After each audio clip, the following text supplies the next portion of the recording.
নমস্কাৰ বন্ধুসকল, কোড 504 অন্য এটা প্ৰশ্নলৈ আপোনালোকৰ সন্মুখত হাজিৰ হৈছোঁ আজি।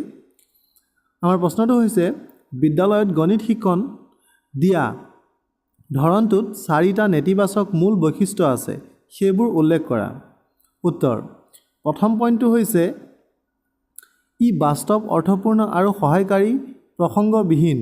এগৰাকী বিখ্যাত গণিতজ্ঞৰ ভাষাত গণিতৰ সৈতে সমস্যা হৈছে এই যে ই কাৰো বিষয়ে নহয়। দ্বিতীয় পইণ্টটো হৈছে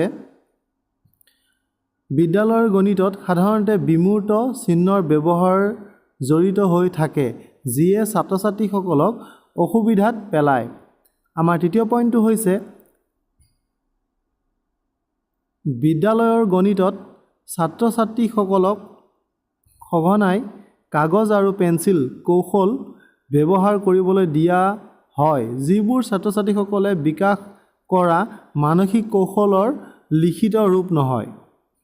আমাৰ চতুৰ্থ পইণ্টটো হৈছে বিদ্যালয়ত গণিত বিষয়টো অনুমোদিত কিছুমান পদ্ধতিৰ সমষ্টি হিচাপে শিকোৱা হয়, য'ত শিশুসকলে সংখ্যা বুজি পোৱাত সহায় কৰা নহয় আৰু শিশুসকলৰ আচৰণৰ ওপৰত গুৰুত্ব দিয়া নহয়।